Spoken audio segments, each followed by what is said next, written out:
ವೀಕ್ಷಕರೇ ನಮಸ್ಕಾರ. ನಮ್ಮ ಚಾನೆಲ್ಗೆ ಸ್ವಾಗತ ಸುಸ್ವಾಗತ. ಆತ್ಮೀಯರೇ, ಈ ವಿಶ್ವದಾದ್ಯಂತ ನಡೆಯುತ್ತಿರುವಂಥ ಅನೇಕ ಅಧ್ಯಯನಗಳ ಆಧಾರದಲ್ಲಿ ನಮ್ಮ ಭಾರತೀಯ ಆಯುರ್ವೇದ ಚಿಕಿತ್ಸೆಯನ್ನು ಸರ್ವಶ್ರೇಷ್ಠ ಎಂದು ಪರಿಗಣಿಸಲಾಗಿದೆ. ಭಾರತೀಯ ಆಯುರ್ವೇದ ಪರಂಪರೆಯಲ್ಲಿ ಇಲ್ಲಿ ಪ್ರಕೃತಿಯೇ ವರವಾಗಿ ನೀಡಿರುವಂತಹ ಒಂದು ಚಮತ್ಕಾರಿ ಸಸ್ಯವಿದೆ. ಅದುವೇ ಅಮೃತಬಳ್ಳಿ. ಅಮೃತಬಳ್ಳಿಯ ಬಗ್ಗೆ ನೀವು ಸಾಕಷ್ಟು ಕೇಳಿರಬಹುದು. ಇದೊಂದು ಆಯುರ್ವೇದದ ಅದ್ಭುತವಾದ ಗಿಡಮೂಲಿಕೆಯಾಗಿದೆ.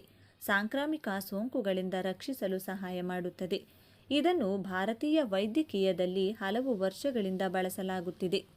ಅಮೃತ ಬಳ್ಳಿಯನ್ನು ಅಮರತ್ವದ ಮೂಲ ಎಂದೇ ಉಲ್ಲೇಖಿಸಲಾಗುತ್ತದೆ. ಇದರಲ್ಲಿ ಹೇರಳವಾದ ಔಷಧೀಯ ಗುಣಗಳನ್ನು ಹೊಂದಿದ್ದು, ಬಹುತೇಕರು ಅಮೃತ ಬಳ್ಳಿ ಮಧುಮೇಹಕ್ಕೆ ಚಿಕಿತ್ಸೆ ನೀಡುತ್ತದೆ ಎಂಬುದು ಮಾತ್ರ ತಿಳಿದಿದ್ದಾರೆ. ಆದರೆ ಇದು ಕೇವಲ ಮಧುಮೇಹಕ್ಕೆ ಮಾತ್ರವಲ್ಲ, ಬದಲಾಗಿ ಅನೇಕ ರೋಗ ಲಕ್ಷಣಗಳನ್ನು ಮೊಳಕೆಯಲ್ಲಿಯೇ ಶಮನ ಮಾಡುವ ಶಕ್ತಿಯನ್ನು ಹೊಂದಿದೆ. ಹಾಗಾದರೆ ಅಮೃತ ಬಳ್ಳಿಯ ಎಲೆಗಳು ನಮ್ಮ ಆರೋಗ್ಯದ ಮೇಲೆ ಮಾಡುವ ಪ್ರಯೋಜನಗಳ ಬಗ್ಗೆ ಸಂಪೂರ್ಣವಾದ ಮಾಹಿತಿಯನ್ನು ನೋಡೋಣ ಬನ್ನಿ. ಅದಕ್ಕೂ ಮುಂಚೆ ನೀವಿನ್ನು ಚಾನಲ್ಗೆ ಸಬ್ಸ್ಕ್ರೈಬ್ ಆಗಿಲ್ಲ ಅಂದರೆ ಈಗಲೇ ಸಬ್ಸ್ಕ್ರೈಬ್ ಆಗಿ, ಹಾಗೆ ವಿಡಿಯೋಗೆ ಲೈಕ್ ಮಾಡಿ, ವಿಡಿಯೋ ಸ್ಕಿಪ್ ಮಾಡದೆ ಕೊನೆ ತನಕ ನೋಡಿ. ಈ ವಿಡಿಯೋ ಇಷ್ಟ ಆದರೆ ಗುಡ್ ಅಂತ ಕಮೆಂಟ್ ಮಾಡಿ. ಸ್ನೇಹಿತರೆ, ಅಮೃತ ಬಳ್ಳಿಯು ಮಾನವನಿಗೆ ದೇವರು ನೀಡಿರುವ ಅಮೃತವಾಗಿದ್ದು, ಹಲವಾರು ರೋಗಗಳು ಬಾರದಂತೆ ನಿಯಂತ್ರಿಸುತ್ತದೆ. ಒಟ್ಟಾರೆ ಇದು ರೋಗ ನಿರೋಧಕ ಶಕ್ತಿಯನ್ನು ಹೊಂದಿದೆ. ಇದರಲ್ಲಿರುವ ಉತ್ಕರ್ಷಣ ನಿರೋಧಕಗಳು ಶಕ್ತಿಯ ಕೇಂದ್ರವಾಗಿದ್ದು, ಸ್ವತಂತ್ರ ರಾಡಿಕಲ್ಗಳ ವಿರುದ್ಧ ಹೋರಾಡುತ್ತದೆ. ನಿಮ್ಮ ಕೋಶಗಳನ್ನು ಆರೋಗ್ಯಕರವಾಗಿರಿಸಿ ರೋಗಗಳನ್ನು ತೊಡೆದುಹಾಕುತ್ತದೆ. ಇದು ರಕ್ತವನ್ನು ಶುದ್ಧೀಕರಿಸಿ ಬ್ಯಾಕ್ಟೀರಿಯಾದ ವಿರುದ್ಧ ಹೋರಾಡುತ್ತದೆ. ಅಮೃತ ಬಳ್ಳಿ ಯುಗ ಯುಗಗಳಿಂದಲೂ ಸಹ ಭಾರತೀಯ ಔಷಧದಲ್ಲಿ ಬಳಸಲಾಗುತ್ತಿರುವಂಥ ದೈವಿಕ ಸಸ್ಯ. ಸಂಸ್ಕೃತದಲ್ಲಿ ಅಮೃತ ಎಂದರೆ ಸಾವು ಬರದೇ ಇರುವುದು. ಹೆಸರೇ ಸೂಚಿಸುವಂತೆ ಸಾವಿನ ದವಡೆಯಲ್ಲಿರುವವರನ್ನು ಸಹ ಬದುಕಿಸಬಲ್ಲಂಥ ಶಕ್ತಿಯುಳ್ಳಂಥ ಸಸ್ಯವೇ ಈ ಅಮೃತ ಬಳ್ಳಿ. ನಮಗೆ ರೋಗಗಳು ಬರದಂತೆ ನಮ್ಮ ದೇಹದಲ್ಲಿ ರೋಗ ನಿರೋಧಕ ಶಕ್ತಿ ಚೆನ್ನಾಗಿರಬೇಕು. ಆಗ ಯಾವುದೇ ಕಾಯಿಲೆಗಳು ಬರುವಂತಹ ಸಂಭವ ಕೂಡ ಕಡಿಮೆಯಾಗುತ್ತದೆ. ಒಂದು ವೇಳೆ ಕಾಯಿಲೆಗಳು ಬಂದರೂ ಸಹ ರೋಗ ನಿರೋಧಕ ಶಕ್ತಿ ಚೆನ್ನಾಗಿದ್ದಲ್ಲಿ ಅದರಿಂದ ನಾವು ಬೇಗನೆ ಗುಣಮುಖರಾಗಬಹುದು. ರೋಗ ನಿರೋಧಕ ಶಕ್ತಿಯನ್ನು ಹೆಚ್ಚಿಸಿಕೊಳ್ಳ ಬಯಸುವವರು ಕಡ್ಡಾಯವಾಗಿ ಸೇವನೆ ಮಾಡಬೇಕಾಗಿರುವ ಸಸ್ಯ ಈ ಅಮೃತ ಬಳ್ಳಿ. ಅಮೃತ ಬಳ್ಳಿಯು ನಮ್ಮ ಮನೆಯ ಅಂಗಳದಲ್ಲಿ ಸುಲಭವಾಗಿ ಬೆಳೆಸಬಹುದಾದಂಥ ಔಷಧೀಯ ಬಳ್ಳಿ. ಎಲೆಗಳು ಹೃದಯಾಕಾರವನ್ನು ಹೊಂದಿರುತ್ತದೆ. ಇದು ರುಚಿಯಲ್ಲಿ ಕಹಿಯಾದರೂ ಗುಣದಲ್ಲಿ ದೇಹಕ್ಕೆ ಸಿಹಿ. ಅಮೃತ ಬಳ್ಳಿಯ ಕಾಂಡದ ಒಂದು ತುಂಡನ್ನು ಮಣ್ಣಿನಲ್ಲಿ ನೆಟ್ಟರೆ ಸಾಕು, ಬಳ್ಳಿಯಾಗಿ ಹಬ್ಬಿ ರಾಶಿ ರಾಶಿ ಬೆಳೆಯುತ್ತದೆ. ಈ ಅಮೃತ ಬಳ್ಳಿ ಒಣಗುವುದಿಲ್ಲ, ಸುಲಭವಾಗಿ ಸಾಯುವುದಿಲ್ಲ. ಅದಕ್ಕೆ ಈ ಬಳ್ಳಿಯನ್ನು ಅಮೃತಕ್ಕೆ ಹೋಲಿಸಿ ಅಮೃತ ಬಳ್ಳಿ ಎಂದು ಕರೆಯಲಾಗುತ್ತದೆ. ಅಮೃತ ಬಳ್ಳಿಗೆ ವಿಶೇಷವಾದ ಆರೈಕೆ ಏನೂ ಬೇಕಾಗಿಲ್ಲ. ಇದಕ್ಕೆ ಯಾವ ಗೊಬ್ಬರವೂ ಸಹ ಹಾಕುವ ಅಗತ್ಯವಿಲ್ಲ. ಒಂದು ಬಿಂದಿಗೆ ನೀರನ್ನು ಹಾಕಿದರೆ ಸಾಕು, ಎಲ್ಲ ಕಾಲದಲ್ಲಿಯೂ ಚಿಗುರುತ್ತದೆ. ಅಮೃತ ಬಳ್ಳಿಯನ್ನು ಮನೆಯ ಎದುರು ಚಪ್ಪರದ ರೀತಿ ಬೆಳೆಸಿಕೊಳ್ಳಬಹುದು. ಯಾವುದೇ ವೃಕ್ಷಗಳಿಗೆ ಹಬ್ಬಿಕೊಂಡು ಸಹ ಇದು ಬೆಳೆಯುತ್ತದೆ. ಈ ಬಳ್ಳಿಗಳ ಮೇಲಿನಿಂದ ಬಿಸಿ ಬರುವಂತಹ ಗಾಳಿ ಆರೋಗ್ಯಕ್ಕೆ ಹಿತಕರ ಹಾಗೂ ಮನೆಗೆ ತಂಪನ್ನು ತರುತ್ತದೆ. ಈ ಬಳ್ಳಿಗಳ ಅಡಿಯಲ್ಲಿ ನಿಲ್ಲುವ ಅಥವಾ ಸಾಗುವ ಮನುಷ್ಯ, ಎತ್ತಿನ ಗಾಡಿ, ಪಶು ಪಕ್ಷಿಗಳು ಹಾಗೂ ವಾಹನಗಳು ಅಪಘಾತಗಳಿಂದ ಸುರಕ್ಷಿತವಾಗಿರುತ್ತವೆ ಎನ್ನುವ ನಂಬಿಕೆ ಇದೆ. ಸಂಸ್ಕೃತದಲ್ಲಿ ಈ ಸಸ್ಯಕ್ಕೆ ಗುಡೂಚಿ ಎಂದು ಕರೆಯಲಾಗುತ್ತದೆ. ಗುಡೂಚಿ ಎಂದರೆ ರೋಗಗಳಿಂದ ದೇಹವನ್ನು ರಕ್ಷಿಸುವುದು ಎಂದರ್ಥ. ಧಾರ್ಮಿಕ ನಂಬಿಕೆಗಳ ಪ್ರಕಾರ ತ್ರೇತಾಯುಗದ ರಾಮ ರಾವಣರ ಯುದ್ಧ ಮುಗಿದ ನಂತರ ಸತ್ತ ವಾನರರನ್ನೆಲ್ಲ ಬದುಕಿಸಲೆಂದೇ ದೇವೇಂದ್ರ ಅಮೃತ ಸಿಂಚನವನ್ನು ಮಾಡಿದನಂತೆ. ಹೀಗೆ ಭೂಮಿಯ ಮೇಲೆ ಬಿದ್ದಂಥ ಕೆಲವು ಅಮೃತದ ಬಿಂದುಗಳಿಂದ ಸಸ್ಯವೊಂದು ಹುಟ್ಟಿಕೊಳ್ಳುತ್ತದೆ. ಆ ಸಸ್ಯವೇ ಅಮೃತ ಬಳ್ಳಿ. ಹಾಗಾಗಿ ಈ ಸಸ್ಯ ನಮಗೆ ದೇವರು ಕರುಣಿಸಿರುವ ವರವೇ ಆಗಿದೆ. ಅಮೃತ ಬಳ್ಳಿಯ ಅಮೃತದಂತಹ ಗುಣಗಳನ್ನು ಅರಿತಿದ್ದ ನಮ್ಮ ಹಿರಿಯರು ಅಮೃತ ಬಳ್ಳಿಯನ್ನು ತುಳಸಿ ಗಿಡದ ರೀತಿಯಲ್ಲಿಯೇ ತಮ್ಮ ಹಿತ್ತಲಿನಲ್ಲಿ ಬೆಳೆಸುತ್ತಿದ್ದರು. ಅಮೃತ ಬಳ್ಳಿಯ ಆರೋಗ್ಯ ಲಾಭಗಳು ನಮ್ಮನ್ನು ಕಾಡುವ ಡೆಂಗ್ಯೂ, ಚಿಕನ್ ಗುನಿಯಾ, ಹಂದಿ ಜ್ವರ ಆದಂಥ ಎಲ್ಲ ರೀತಿಯ ವೈರಲ್ ಜ್ವರಗಳಿಗೆ ಅಮೃತ ಬಳ್ಳಿ ರಾಮಬಾಣ. ಇದಕ್ಕೆ ಕಾರಣವೂ ಸಹ ಇದೆ. ಅಮೃತ ಬಳ್ಳಿ ದೇಹದ ವಿಷವನ್ನು ಹೊರಹಾಕುತ್ತದೆ. ಅಮೃತ ಬಳ್ಳಿಯ ವಿಶೇಷತೆ ಎಂದರೆ ಅಮೃತ ಬಳ್ಳಿಯು ವೈರಸ್ ನಮ್ಮ ದೇಹವನ್ನು ಪ್ರವೇಶಿಸಿದ ನಂತರ ಅದನ್ನು ಕೊಲ್ಲುವುದಲ್ಲದೆ, ನಮ್ಮ ದೇಹದ ಮೇಲೆ ವೈರಸ್ ದಾಳಿಯಾಗುವ ಮೊದಲೇ ಅಮೃತ ಬಳ್ಳಿಯನ್ನು ಸೇವಿಸಿದರೆ ವೈರಾಣುಗಳ ವಿರುದ್ಧ ಹೋರಾಡುವ ಶಕ್ತಿಯನ್ನು ದೇಹಕ್ಕೆ ನೀಡುತ್ತದೆ.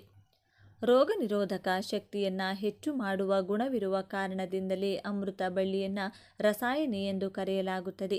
ಈ ಅಮೃತ ಬಳ್ಳಿಯನ್ನೇ ಬಳಸಿಕೊಂಡು ಹಲವಾರು ಔಷಧಿಗಳನ್ನು ಭಾರತೀಯ ಆಯುರ್ವೇದ ಕಂಪನಿಗಳೆಲ್ಲ ತಯಾರು ಮಾಡುತ್ತವೆ. ಅಮೃತ ಬಳ್ಳಿಯ 4 ಎಲೆಗಳನ್ನು ದಿನನಿತ್ಯ ಸೇವಿಸುತ್ತಾ ಬಂದರೆ ಮಧುಮೇಹವೂ ಸಹ ನಿಯಂತ್ರಣಕ್ಕೆ ಬರುತ್ತದೆ.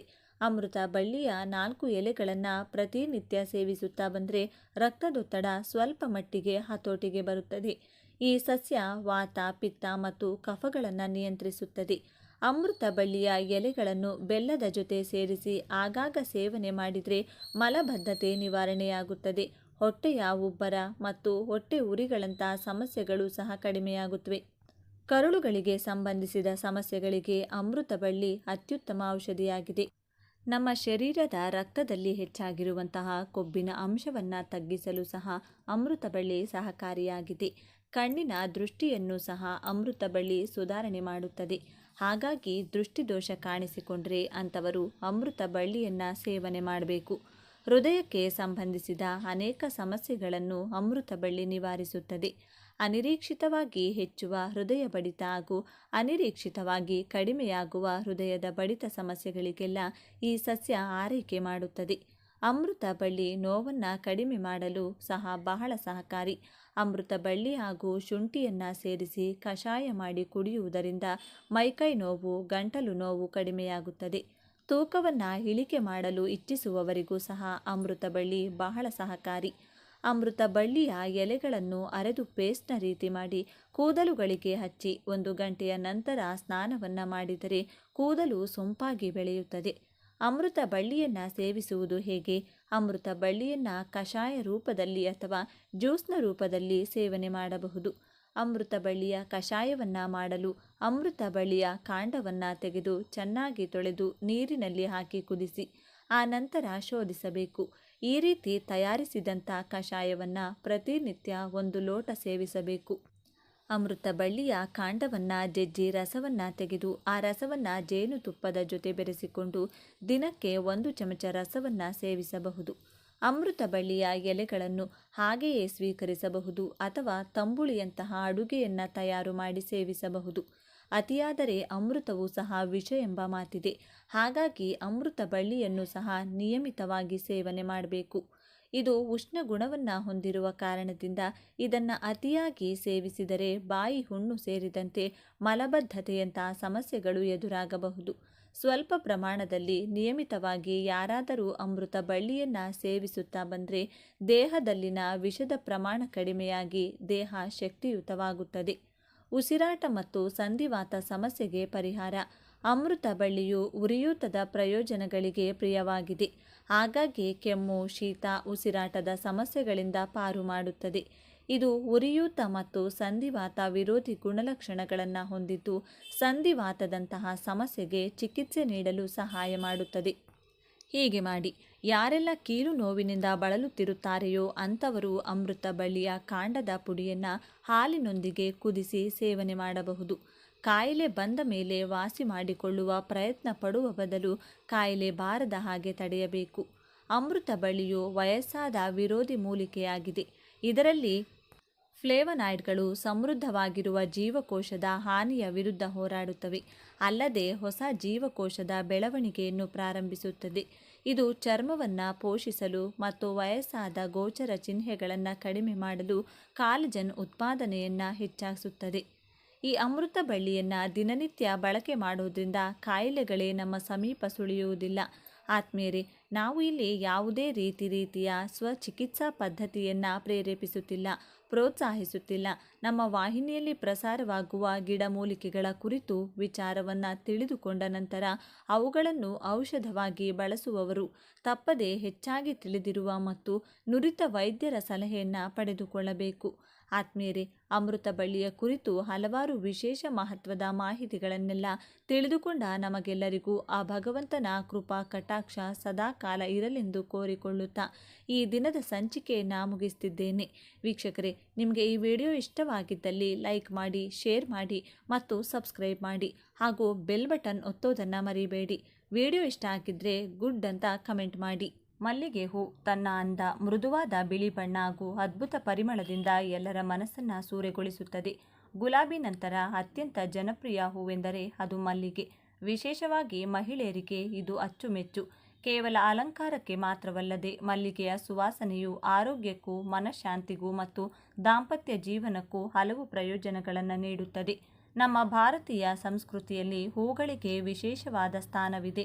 ಅವುಗಳಲ್ಲಿ ತನ್ನ ಅಗಾಧ ಸುಗಂಧ ಮತ್ತು ಶುಭ್ರ ಬಿಳಿ ಬಣ್ಣದಿಂದಲೇ ಹೂಗಳ ರಾಣಿ ಎಂದು ಖ್ಯಾತಿಯನ್ನು ಪಡೆದಿರುವುದು ಮಲ್ಲಿಗೆ ಹೂ. ಮಲ್ಲಿಗೆ ಕೇವಲ ಒಂದು ಹೂವಲ್ಲ, ಅದು ಪವಿತ್ರತೆ, ಶುದ್ಧತೆ ಮತ್ತು ಸೌಂದರ್ಯದ ಪ್ರತೀಕ. ಪ್ರಾಚೀನ ಕಾಲದಿಂದಲೂ ಸಹ ದೇವರ ಪೂಜೆಯಿಂದ ಹಿಡಿದು ಸಾಹಿತ್ಯದ ವರ್ಣನೆಯವರೆಗೂ ಸಹ ಮಲ್ಲಿಗೆಯ ಸುಗಂಧ ಅಚ್ಚಳಿಯದೆ ಉಳಿದುಕೊಂಡಿದೆ. ಸೂರ್ಯ ಮುಳುಗಿದ ಮೇಲೆ ಇಡೀ ಪರಿಸರದಲ್ಲಿ ತನ್ನ ಅಮಲೇರಿಸುವ ಸುಗಂಧದಿಂದ ಆವರಿಸಿರುವ ಈ ಸುಂದರ ಮಲ್ಲಿಗೆಯ ಧಾರ್ಮಿಕ ಮಹತ್ವ ಮತ್ತು ಆರೋಗ್ಯ ಲಾಭಗಳ ಬಗ್ಗೆ ನಮ್ಮ ಈ ವಿಡಿಯೋ ಮೂಲಕ ನಾವಿಂದು ತಿಳಿದುಕೊಳ್ಳೋಣ. ಅದಕ್ಕೂ ಮುನ್ನ ನೀವಿನ್ನು ಚಾನಲ್ಗೆ ಸಬ್ಸ್ಕ್ರೈಬ್ ಆಗಿಲ್ಲ ಅಂದರೆ ಈಗಲೇ ಸಬ್ಸ್ಕ್ರೈಬ್ ಆಗಿ, ಹಾಗೆ ವಿಡಿಯೋಗೆ ಲೈಕ್ ಮಾಡಿ, ವಿಡಿಯೋ ಸ್ಕಿಪ್ ಮಾಡದೆ ಕೊನೆ ತನಕ ನೋಡಿ. ಹೆಣ್ಣು ಮಕ್ಕಳಿಗೆ ಮಲ್ಲಿಗೆ ಅಂದರೆ ಅಚ್ಚುಮೆಚ್ಚು. ಸಾಂಪ್ರದಾಯಿಕ ಉಡುಗೆ ತೊಟ್ಟರೆ ಮಲ್ಲಿಗೆ ಇರಲೇಬೇಕು. ಮುಡಿಯನ್ನು ಅಲಂಕರಿಸುವ ಮಲ್ಲಿಗೆ ಹೂವಿನ ಘಮವು ಮೂಗಿಗೆ ಬಡಿದ್ರೆ ಕೆಲವರಿಗೆ ತಲೆನೋವು ಶುರುವಾಗುತ್ತದೆ. ಹೀಗಾಗಿ ಕೆಲವರು ಆ ಮಲ್ಲಿಗೆಯ ಪರಿಮಳವನ್ನು ಅಷ್ಟಾಗಿ ಇಷ್ಟಪಡುವುದಿಲ್ಲ. ಆದರೆ ಮಲ್ಲಿಗೆ ಸುವಾಸನೆಯಿಂದಲೂ ಆರೋಗ್ಯ ಪ್ರಯೋಜನಗಳು ಇವೆಯಂತೆ. ಈ ಕುರಿತಾದ ಮಾಹಿತಿ ಇಲ್ಲಿದೆ. ಮಲ್ಲಿಗೆ ಹೆಸರು ಕೇಳಿದ ತಕ್ಷಣ ಹೆಂಗಳೆಯರ ಕಿವಿ ನೆಟ್ಟಗಾಗುತ್ತದೆ. ಹೆಣ್ಣು ಮಕ್ಕಳಿಗೆ ಮಲ್ಲಿಗೆ ಹೂ ಮುಡಿಯುವುದು ಎಂದರೆ ತುಂಬಾನೇ ಇಷ್ಟ. ಇನ್ನು ಕೆಲವರು ಈ ಹೂವಿನ ಸುವಾಸನೆಯನ್ನು ಇಷ್ಟಪಡುತ್ತಾರೆ. ಮಲ್ಲಿಗೆಯಲ್ಲಿ ಔಷಧೀಯ ಗುಣಗಳನ್ನು ಹೊಂದಿದ್ದು ಇದರ ಲಾಭಗಳು ಅತ್ಯಧಿಕ. ಘಮ ಬೀರುವ ಈ ಹೂ ಮುಡಿಯುವುದು ಮಾತ್ರ ಇದರಿಂದ ಸುವಾಸನೆಯನ್ನು ತೆಗೆದುಕೊಳ್ಳುವುದರಿಂದ ಆರೋಗ್ಯ ಪ್ರಯೋಜನಗಳಿವೆ ಎಂಬುದು ಎಷ್ಟೋ ಜನರಿಗೆ ತಿಳಿದೇ ಇಲ್ಲ. ಹೂ ಮುಡಿಯುವ ಮುನ್ನ ಇದರ ಆರೋಗ್ಯ ಲಾಭಗಳನ್ನು ಮೊದಲು ತಿಳಿದುಕೊಳ್ಳಿ. ಮಲ್ಲಿಗೆಯ ಸುವಾಸನೆಯ ಆರೋಗ್ಯದ ಪ್ರಯೋಜನಗಳೇನು? ಮಲ್ಲಿಗೆಯ ಸುವಾಸನೆಯು ಮನಸ್ಸನ್ನು ಶಾಂತಗೊಳಿಸಿ ಇದು ಒತ್ತಡ ಹಾಗೂ ಆತಂಕವನ್ನು ಕಡಿಮೆ ಮಾಡುತ್ತದೆ. ಮಲ್ಲಿಗೆಯ ಘಮವು ನಿದ್ರಾಹೀನತೆಗೆ ಪರಿಣಾಮಕಾರಿ ಚಿಕಿತ್ಸೆಯಾಗಿದೆ. ಇದರ ಘಮ ತೆಗೆದುಕೊಳ್ಳುವುದು ನಿದ್ರೆಯನ್ನು ಉತ್ತೇಜಿಸಲು ಸಹಕಾರಿಯಾಗಿದೆ. ನಿಯಮಿತವಾಗಿ ಮಲ್ಲಿಗೆ ಸುವಾಸನೆ ತೆಗೆದುಕೊಳ್ಳೋದ್ರಿಂದ ಮನಸ್ಸು ಹಗುರವಾಗುತ್ತದೆ. ಇದು ಮನಸ್ಥಿತಿಯನ್ನು ಸುಧಾರಿಸಿ ಖಿನ್ನತೆಯನ್ನು ದೂರ ಮಾಡುತ್ತದೆ. ಮಲ್ಲಿಗೆಯ ಮಹತ್ವ. ಮಲ್ಲಿಗೆ ಪ್ರಮುಖವಾಗಿ ರಾತ್ರಿ ಸಮಯದಲ್ಲಿ ಅರಳುವಂತಹ ಸುಗಂಧ ಬೀರುವಂತಹ ಪುಷ್ಪ. ಇದನ್ನು ಜಾಸ್ಮಿನಮ್ ಎಂಬ ಕುಟುಂಬಕ್ಕೆ ಸೇರಿಸಲಾಗಿದೆ. ಮಲ್ಲಿಗೆಯ ಮೂಲ ನಮ್ಮ ಭಾರತ ದೇಶ, ಅದರಲ್ಲಿಯೂ ವಿಶೇಷವಾಗಿ ಹಿಮಾಲಯದ ತಪ್ಪಲು ಮತ್ತು ನಮ್ಮ ದಕ್ಷಿಣ ಭಾರತದ ಬಯಲು ಪ್ರದೇಶಗಳಲ್ಲಿ ಇದು ಸಹಸ್ರಾರು ವರ್ಷಗಳಿಂದಲೂ ಬೆಳೆಯಲ್ಪಟ್ಟಿರುತ್ತದೆ. ಪ್ರಾಚೀನ ಕಾಲದಲ್ಲಿ ಋಷಿಮುನಿಗಳು ತಮ್ಮ ಆಶ್ರಮದಲ್ಲಿ ಶ್ರೇಷ್ಠ ಸುಗಂಧಕ್ಕಾಗಿ ಮತ್ತು ತಮ್ಮ ಯಜ್ಞ ಯಾಗಾದಿಗಳಲ್ಲಿ ಪವಿತ್ರ ದ್ರವ್ಯವಾಗಿ ಬಳಸಲು ಮಲ್ಲಿಗೆಯನ್ನು ಬಳಸುತ್ತಿದ್ದರು. ಹಗಲಿನಲ್ಲಿ ಅರಳುವ ಹೂಗಳು ಚಿಟ್ಟೆ ಅಥವಾ ಜೇನು ನೊಣಗಳನ್ನು ಪರಾಗಸ್ಪರ್ಶಕ್ಕಾಗಿ ಆಕರ್ಷಿಸುತ್ತವೆ. ಆದರೆ ರಾತ್ರಿ ಸಂಚರಿಸುವಂಥ ಪತಂಗಗಳನ್ನು ಪರಾಗಸ್ಪರ್ಶಕ್ಕಾಗಿ ಆಕರ್ಷಿಸಲು ಮಲ್ಲಿಗೆ ರಾತ್ರಿ ಸಮಯದಲ್ಲಿ ಅರಳುತ್ತದೆ. ಕತ್ತಲಲ್ಲಿ ಬಣ್ಣ ಕಾಣದಿದ್ದರೂ ಸಹ ಗಾಢವಾದ ಸುಗಂಧದ ಮೂಲಕವೇ ಮಲ್ಲಿಗೆ ಪತಂಗಗಳನ್ನು ತನ್ನತ್ತ ಆಕರ್ಷಿಸುತ್ತವೆ. ಆದ್ದರಿಂದ ಮಲ್ಲಿಗೆಯನ್ನು ರಾತ್ರಿಯ ರಾಣಿ ಎಂದೇ ಕರೆಯಲಾಗುತ್ತದೆ. ಮಲ್ಲಿಗೆ ಬಹಳ ಮಂಗಳಕರ ಪುಷ್ಪ. ಯಾವುದೇ ಶುಭ ಕಾರ್ಯವಾಗಲಿ, ಪೂಜೆಯಾಗಲಿ, ಹಬ್ಬ ಹರಿದಿನವಾಗಲಿ ಮಲ್ಲಿಗೆಯ ಬಳಕೆ ಇದ್ದೇ ಇರುತ್ತದೆ. ನಮ್ಮ ದಕ್ಷಿಣ ಭಾರತದ ಮಹಿಳೆಯರಿಗೆ ಮಲ್ಲಿಗೆಯನ್ನು ಮುಡಿಯದೇ ಇದ್ದರೆ ಶೃಂಗಾರ ಪೂರ್ಣಗೊಳ್ಳುವುದಿಲ್ಲ. ಮಲ್ಲಿಗೆಯನ್ನು ಮುಡಿಯುವುದು ಮಂಗಳಕರ ಮತ್ತು ಸೌಭಾಗ್ಯದ ಸಂಕೇತ ಎಂದು ಪರಿಗಣಿಸಲಾಗುತ್ತದೆ. ಈ ಮಲ್ಲಿಗೆಯು ನಮ್ಮ ಕರ್ನಾಟಕದ ಸಾವಿರಾರು ರೈತಾಪಿ ಕುಟುಂಬಗಳ ಬೆನ್ನೆಲುಬಾಗಿದೆ. ಕರ್ನಾಟಕದ 3 ಮಲ್ಲಿಗೆ ತಳಿಗಳಾದ ಉಡುಪಿ ಮಲ್ಲಿಗೆ, ಮೈಸೂರು ಮಲ್ಲಿಗೆ ಮತ್ತು ಹಡಗಲಿ ಮಲ್ಲಿಗೆಗಳಿಗೆ ಜಾಗತಿಕ ಮಟ್ಟದಲ್ಲಿ ಮಾನ್ಯತೆ ದೊರೆತಿರುವುದು ಹೆಮ್ಮೆಯ ವಿಚಾರ. ಮಲ್ಲಿಗೆಯ ಪೌರಾಣಿಕ ಮಹತ್ವ. ಮಲ್ಲಿಗೆ ಭೂಲೋಕಕ್ಕೆ ಬಂದಿರುವ ಕುರಿತಾಗಿ ಒಂದು ರೋಚಕವಾದ ಕಥೆ ಇದೆ. ಪುರಾಣಗಳ ಪ್ರಕಾರ ಮಲ್ಲಿಗೆಯ ವಿವಿಧ ತಳಿಗಳು ಇಂದ್ರದೇವನ ಸ್ವರ್ಗಲೋಕದ ನಂದನವನದಲ್ಲಿ ಇದ್ದವಂತೆ. ದ್ವಾಪರ ಯುಗದಲ್ಲಿ ಪ್ರಭು ಶ್ರೀ ಕೃಷ್ಣ ಪರಮಾತ್ಮರು ತಮ್ಮ ಪತ್ನಿ ಸತ್ಯಭಾಮಿಗಾಗಿ ನಂದನವನದಿಂದ ಪಾರಿಜಾತವನ್ನು ಭೂಲೋಕಕ್ಕೆ ತಂದಾಗ ಅದರೊಂದಿಗೆ ಮಲ್ಲಿಗೆಯಂತಹ ಇತರ ಸುಗಂಧಿತ ಸಸ್ಯಗಳನ್ನು ಸಹ ಭೂಲೋಕಕ್ಕೆ ತಂದರು ಎಂಬ ಉಲ್ಲೇಖವಿದೆ. ಹೀಗಾಗಿ ಮಲ್ಲಿಗೆಯನ್ನು ಸ್ವರ್ಗಲೋಕದ ಪುಷ್ಪ ಅಥವಾ ದೇವಲೋಕದ ಪುಷ್ಪ ಎಂದು ಕರೆಯಲಾಗುತ್ತದೆ. ಹಿಂದೂ ಪುರಾಣಗಳ ಪ್ರಕಾರ ಪ್ರೇಮದ ದೇವರಾದಂತಹ ಕಾಮದೇವನು ಕಬ್ಬಿನ ಬಿಲ್ಲನ್ನ ಮತ್ತು 5 ಬಗೆಯ ಹೂಗಳ ಬಾಣಗಳನ್ನು ಬಳಸುತ್ತಿದ್ದನಂತೆ. ಆ 5 ಪವಿತ್ರ ಹೂಗಳಲ್ಲಿ ಮಲ್ಲಿಗೆಯೂ ಸಹ ಮುಖ್ಯವಾದದ್ದು. ಮಲ್ಲಿಗೆಯ ತೀವ್ರವಾದ ಸುಗಂಧ ಮನುಷ್ಯನ ಮನಸ್ಸಿನ ಪ್ರೇಮದ ಭಾವನೆಯನ್ನು ಜಾಗೃತಗೊಳಿಸುತ್ತದೆ. ಕಾಮದೇವ ವಸಂತ ಕಾಲದ ಅಧಿಪತಿಯೂ ಹೌದು. ಮಲ್ಲಿಗೆ ವಸಂತ ಹಾಗೂ ಬೇಸಿಗೆ ಕಾಲದಲ್ಲಿ ಹೇರಳವಾಗಿ ಅರಳುವುದರಿಂದ ಇದನ್ನು ಕಾಮದೇವನಿಗೆ ಅತ್ಯಂತ ಪ್ರಿಯವಾದ ಪುಷ್ಪ ಎಂದು ಪರಿಗಣನೆ ಮಾಡಲಾಗುತ್ತದೆ. ಧಾರ್ಮಿಕ ಮಹತ್ವ. ಮಲ್ಲಿಗೆಯ ಹೂ ಅದರ ಬಿಳಿ ಬಣ್ಣ ಮತ್ತು ಪವಿತ್ರ ಸುಗಂಧದಿಂದಲೇ ಹಲವು ದೇವಾನುದೇವತೆಗಳಿಗೆ ಅತ್ಯಂತ ಪ್ರಿಯವಾದದ್ದಾಗಿದೆ. ಮಲ್ಲಿಗೆಯ ಹೂ ಬಿಳಿಯದ್ದಾಗಿದ್ದು ಪ್ರಶಾಂತ ಸುಗಂಧವನ್ನು ನೀಡುವುದರಿಂದಲೇ ಅದನ್ನು ಸಾತ್ವಿಕ ಪುಷ್ಪ ಎಂದು ಕರೆಯಲಾಗುತ್ತದೆ. ದೇವರಿಗೆ ಪೂಜೆಯನ್ನು ಸಲ್ಲಿಸುವಾಗ ನಮ್ಮ ಮನಸ್ಸು ಮಲ್ಲಿಗೆಯಷ್ಟೇ ನಿರ್ಮಲವಾಗಿರಬೇಕು ಎಂಬುದು ಪರಿಶುದ್ಧ ಬಿಳಿ ಬಣ್ಣದ ಮಲ್ಲಿಗೆಯನ್ನು ದೇವರ ಪೂಜೆಯಲ್ಲಿ ಬಳಸುವುದರ ಹಿಂದಿರುವ ಸದುದ್ದೇಶವಾಗಿದೆ. ಮಲ್ಲಿಗೆಯ ಸುವಾಸನೆ ಪೂಜಾ ಸ್ಥಳದಲ್ಲಿ ಧನಾತ್ಮಕ ಕಂಪನಗಳನ್ನು ಸೃಷ್ಟಿಸಿ ಭಕ್ತರಲ್ಲಿ ಏಕಾಗ್ರತೆ ಮತ್ತು ಪ್ರಶಾಂತತೆಯನ್ನು ಮೂಡಿಸುತ್ತದೆ. ಶಾಸ್ತ್ರಗಳ ಪ್ರಕಾರ ಶ್ರೀಕೃಷ್ಣ ಪರಮಾತ್ಮರು, ಮಹಾಲಕ್ಷ್ಮೀ ದೇವಿ, ಶಿವ ಪರಮಾತ್ಮರಿಗೆ ಮಲ್ಲಿಗೆ ಎಂದರೆ ಅತಿ ಪ್ರಿಯವಾದದ್ದು. ಶ್ರೀಕೃಷ್ಣ ಪರಮಾತ್ಮರಿಗೆ ಸುಗಂಧಿತ ಪುಷ್ಪಗಳೆಂದರೆ ಬಹಳ ಇಷ್ಟ. ಮಲ್ಲಿಗೆ ಶುದ್ಧ ಬಿಳಿ ಬಣ್ಣ ಶುದ್ಧತೆಯ ಸಂಕೇತ. ಶ್ರೀಕೃಷ್ಣ ಪರಮಾತ್ಮರು ಶುದ್ಧ ಭಕ್ತಿಗೆ ಒಲಿಯುವುದರಿಂದ ಈ ಹೂ ಶ್ರೀಕೃಷ್ಣ ಪರಮಾತ್ಮರ ಪೂಜೆಯಲ್ಲಿ ಅತ್ಯಂತ ಶ್ರೇಷ್ಠ ಎಂದೇ ಪರಿಗಣಿಸಲಾಗುತ್ತದೆ. ಪ್ರಭು ಶ್ರೀಕೃಷ್ಣ ಪರಮಾತ್ಮರು ಬೃಂದಾವನದಲ್ಲಿ ಗೋಪಿಕೆಯರೊಂದಿಗೆ ಮಲ್ಲಿಗೆಯ ಬಳ್ಳಿಗಳ ನಡುವೆ ವಿಹರಿಸುತ್ತಿದ್ದರು ಎಂಬ ಉಲ್ಲೇಖವಿದೆ. ಮಲ್ಲಿಗೆಯಿಂದ ಪ್ರಭು ಶ್ರೀಕೃಷ್ಣ ಪರಮಾತ್ಮರನ್ನ ಪೂಜಿಸಿದರೆ ಸಮೃದ್ಧಿ ಮತ್ತು ಸಂಪತ್ತು ಲಭಿಸುತ್ತದೆ.